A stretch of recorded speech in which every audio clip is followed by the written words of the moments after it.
ಎಲ್ರಿಗೂ ನಮಸ್ಕಾರ.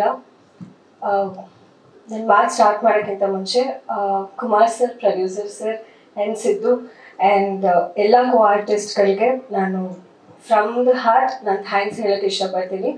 ಅಂದರೆ ತುಂಬ ಒಂದು ಫ್ರೆಂಡ್ಲಿ ನೇಚರ್ ಇರ್ಬೋದು, ಅಟ್ಮಾಸ್ಫಿಯರ್ ಇರ್ಬೋದು, ತುಂಬ ಕಂಫರ್ಟಬಲ್ ಆಗಿತ್ತು.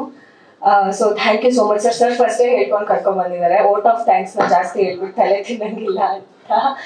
ಸೊ ಆ್ಯಂಡ್ ಎಲ್ಲರೂ ನಮಗೆ ಸಪೋರ್ಟ್ ಮಾಡೋಕ್ಕೆ ಬಂದಿರೋ ಮೀಡಿಯಾದವ್ರಿಗೂ ತುಂಬ ತುಂಬ ತುಂಬ ಥ್ಯಾಂಕ್ಸ್. ಸೊ ನಮ್ಮ ಸಿನಿಮಾ ಬಗ್ಗೆ ಹೇಳೋದಾದ್ರೆ, ಕತೆ ಬಗ್ಗೆ ಸರ್ ಆಲ್ರೆಡಿ ಹೇಳಿದ್ರು. ಸೊ ಎಲ್ಲರಿಗೂ ನಾವು ಲವ್ ಯು ಮುದ್ದು ಅಥವಾ ಒಂದು ಲವ್ ಸ್ಟೋರಿ ಅಂತ ಹೇಳಿದಾಗ ಎಲ್ರಿಗೂ ಅನ್ಸುತ್ತೆ ಓಕೆ ಲವ್ ಸ್ಟೋರಿನೇ ಅಲ್ವಾ, ಎಲ್ಲ ತುಂಬ ತುಂಬ ಅಂದರೆ ತುಂಬ ಲವ್ ಸ್ಟೋರಿಗಳು ಬಂದಿದ್ದಾವೆ. ಸೊ ಏನು ಡಿಫ್ರೆನ್ಸು, ಏನು ಸ್ಪೆಷಲ್ ಇರ್ಬೋದು ಅಂತ ಹೇಳಿದಾಗ ನನಗೆ ಅನ್ಸೋದು, ನಮ್ಮ ಸಿನಿಮಾ ಮಾಡಬೇಕಾದ್ರೆ ಅವ್ರ ಸಿನಿಮಾ ಕತೆ ಕೇಳಿದಾಗ ಅವ್ರ ಸಿನಿಮಾ ನೋಡಿದಾಗ್ಲೂ ಅನ್ಸೋದು ನಮ್ದು ಬಂದು ಅಂದರೆ ಪ್ರೀತಿ ಹೇಗಾಗುತ್ತೆ, ಪ್ರೀತಿ ಹೇಗೆ ಹುಟ್ಟುತ್ತೆ, ಒಬ್ರನ್ನೊಬ್ರು ನೋಡಿದ ತಕ್ಷಣ ಆ ಥರದ ಕತೆ ಅಲ್ಲ. ಪ್ರೀತಿ ಆದ್ಮೇಲೆ ಹೇಗೆ ಉಳಿಸ್ಕೊಬೇಕು ಅನ್ನೋ ಕತೆ. ಆ್ಯಕ್ಚುಲಿ ನಮ್ದು ಕತೆ ಸ್ಟಾರ್ಟ್ ಆಗೋದೇನೆ ಮೇ ಬಿ ನಮ್ಮ ಸಿಚುವೇಶನ್ಸ್ ಅಲ್ಲಿ ನಾವು ಪ್ರೀತಿ ಹೇಗೆ ಸ್ಟಾರ್ಟ್ ಆಯ್ತು ಆ ಇಬ್ರು ಆರ್ಟಿಸ್ಟ್ ಮಧ್ಯೆ ಅನ್ನೋದು ಇಲ್ವೇ ಇಲ್ಲ.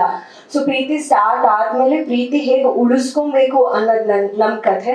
ಸೊ ನನಗನ್ಸುತ್ತೆ ಎಲ್ಲೋ ಒಂದ್ ಕಡೆ ನಮ್ಮ ಸಿನಿಮಾ ಸ್ಪೆಷಾಲಿಟಿ ಅಂದ್ರೆ ಅದೇ ಅಂತ. ಅಂದ್ರೆ ಪ್ರೀತಿ ಹೀಗೂ ಮಾಡ್ಬೋದಾ ಅಂತ ಅನ್ಸುತ್ತೆ, ಬಟ್ ಪ್ರೀತಿ ಮಾಡಿದ್ರೆ ಹೀಗೆ ಮಾಡ್ಬೇಕು ಅಂತ ತೋರಿಸ್ಕೊಡೋ ಅಂತ ಒಂದ್ ಕತೆ. ಸೊ ನನ್ನ ಕ್ಯಾರೆಕ್ಟರ್ ಬಗ್ಗೆ ಹೇಳಬೇಕು ಅಂದರೆ, ಸುಮತಿ ಅಂತ ಕ್ಯಾರೆಕ್ಟರ್ ಪ್ಲೇ ಮಾಡಿದ್ದೀನಿ. ತುಂಬ ಡೀಸೆಂಟ್, ತುಂಬ ಇನ್ನಸೆಂಟ್. ಸೊ ಆ ಹುಡುಗಿ ಜೀವನದಲ್ಲೂ ಒಂದು ಪ್ರೀತಿ ಆಗತ್ತೆ. ಸೊ ಫೈನಲಿ ಮೇ ಬಿ ಪ್ರೀತಿನೇ ಜೀವನ ಆಗ್ಬಿಡುತ್ತೆ ಆ ಹುಡುಗಿಗೆ. ಅದಾದ್ಮೇಲೆ ಅವರಿಬ್ರು ಫೇಸ್ ಮಾಡುವಂಥ ಹರ್ಡಲ್ಸ್ ಇರ್ಬೋದು, ಕಷ್ಟ ಇರ್ಬೋದು.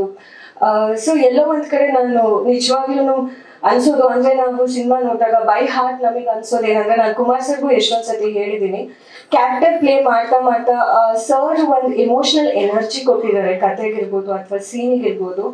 ಆ ಎಮೋಷನಲ್ ಎನರ್ಜಿ ಅವ್ರು ಬರಿಬೇಕಾದ್ರೆ ಏನಿತ್ತು, ಮೇ ಬಿ ನಾವು ಆಕ್ಟ್ ಮಾಡ್ಬೇಕಾದ್ರೆ ಆ ಎನರ್ಜಿ ಕ್ರಿಯೇಟ್ ಆಗ್ತಿತ್ತು. ಅಪಾರ್ಟ್ ಫ್ರಮ್ ರಿಹರ್ಸಲ್ಸ್ ಮಾಡಿದ್ವಿ, ಎಲ್ಲರೂ ಮಾಡಿದ್ವಿ ನಾವು. ಬಟ್ ಅಲ್ಲ ಒಂದು ಸ್ಪಾಟ್ ಬಂದಾಗ ಆ ರೈಟಿಂಗ್, ಆ ಮ್ಯೂಸಿಕ್, ನಾನು ಅನಿರುದ್ಧಿಗೆ may be more than 100 times ನಾನು ಹೇಳಿದ್ದೀನಿ ಕೆಲವೊಂದು ಮ್ಯೂಸಿಕ್ ಬಗ್ಗೆ. ನಾವಲ್ಲಿ ಆಕ್ಟ್ ಮಾಡ್ತಾ ಮಾಡ್ತಾ ಮೇ ಬಿ ಆ ಎಮೋಷನಲ್ ಎನರ್ಜಿ ನಮಗೆ ಕನೆಕ್ಟ್ ಆಗ್ತಾ ಇತ್ತು, ಅಂದರೆ ಈಸಿ ಆಗ್ತಾ ಇತ್ತು. ಸೊ ಆಕ್ಟ್ ಮಾಡಿರೋ ನಮಗೆ ಹಿಂಗೆ ಅನ್ನಿಸ್ತಾ ಇದೆ, ಒಂದು ಎನರ್ಜಿ ಇದೆ ಅಂದಾಗ ಆಡಿಯನ್ಸಿಗೆ ನೋಡಿದಾಗ ಆ ಎನರ್ಜಿ ಕನೆಕ್ಟ್ ಆಗುತ್ತೆ ಅನ್ನೋದು ನಮ್ಮ ನಂಬಿಕೆ.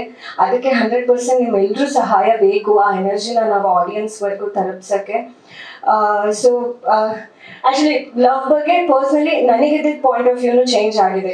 ಈ ಸಿನಿಮಾ ಮಾಡೋಕ್ಕಿಂತ ಮುಂಚೆ ಆ್ಯಂಡ್ ಸಿನಿಮಾ ಮಾಡಿದ್ಮೇಲೆ ಪ್ರೀತಿ ಬಗ್ಗೆ ಪರ್ಸ್ನಲಿ ನನಗಿದ್ದ ಪಾಯಿಂಟ್ ಆಫ್ ವ್ಯೂ ಕೂಡ ಚೇಂಜ್ ಆಗಿದೆ. ಸೊ ಐ ಹೋಪ್ ಆಡಿಯನ್ಸ್ಗೂ ಇದು ಇಷ್ಟ ಆಗುತ್ತೆ, ಕನೆಕ್ಟ್ ಆಗುತ್ತೆ ಆ್ಯಂಡ್ ವರ್ಕ್ ಆಗುತ್ತೆ ಅಂತ. So thank you so much sir. ಇದು ನಾನು ಬಂದು ರೈಟರ್ ಆ್ಯಂಡ್ ಡಿರೆಕ್ಟರ್ ಸರ್. ಒಂದು ಸಿನಿಮಾ ಡಿರೆಕ್ಟ್ ಮಾಡಿದ್ದೀನಿ, ಕಟ್ಟಾರ ಅಂತ. R K Chandan, cockroach Sudhi, thriller Manju sir, Ravi Srivatsa sir ಇದ್ದಾರೆ, ರಿಲೀಸ್ಗಿದೆ. ಸೊ ಆಕ್ಟಿಂಗ್ ಅಲ್ಲಿ ಇನ್ನೂ 2 ಸಿನಿಮಾ ಮಾಡಿದ್ದೀನಿ, ಬಟ್ ರಿಲೀಸ್ ಆಗ್ತಾ ಇರೋದು ಇದು ಮೊದಲನೇ ಸಿನಿಮಾ ಸರ್.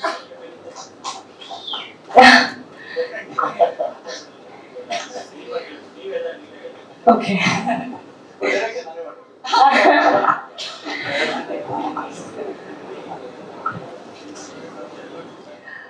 ಸ್ಪೆಷಲ್ ಅಂದ್ರೆ ನನಗೆ ಆಕ್ಚುಲಿ ನಾನು ನಿಜ ಹೇಳ್ಬೇಕಂದ್ರೆ ಸರ್, ನಾನು ಇದನ್ನ ತುಂಬಾ ಸ್ಪೆಷಲ್ ನನಗೆ. ಅಂದ್ರೆ ನಾನು ಇದನ್ನ ಒಂದು ಅಪರ್ಚುನಿಟಿ ತರ ಟ್ರೀಟ್ ಮಾಡ್ತಾ ಇದ್ದೀನಿ ಸರ್. ಅಂದ್ರೆ ನಿಜವಾಗ್ಲೂ ಬಿಗಿನಿಂಗ್ ಅಲ್ಲಿ ಸಂಜನಾ ಮ್ಯಾಮ್ ಕೂಡ ಅವಾಗಲೇ ಹೇಳಿದ್ರು, ಫಸ್ಟ್ ಸಿನಿಮಾಗೆ ಅಥವಾ ಬಿಗಿನಿಂಗ್ ಡೇಸ್ ಅಲ್ಲಿ ನಮ್ದು ಆಕ್ಟಿಂಗ್ ಪರ್ಫಾರ್ಮೆನ್ಸ್ ಇರೋ ತರ ಕ್ಯಾರೆಕ್ಟರ್ಸ್ ಹುಡುಗಿರಿಗೆ ಸಿಗಲ್ಲ, ಅಂದ್ರೆ ಹೀರೋಯಿನ್ಸ್ಗೆ. ಬಟ್ ನಂಗೆ ಇದರಲ್ಲಿ ಶೇಡ್ಸ್ ಇದೆ, ಸೊ ಪ್ರತಿಯೊಂದು ಇದೆ, ಒಂದು ಕನೆಕ್ಟ್ ಆಗೋ ತರ. So it's very special for me ಈ ಸಿನಿಮಾ ಅಂತ ಅನ್ಸುತ್ತೆ. Thank you so much Reshma ಅವರೇ.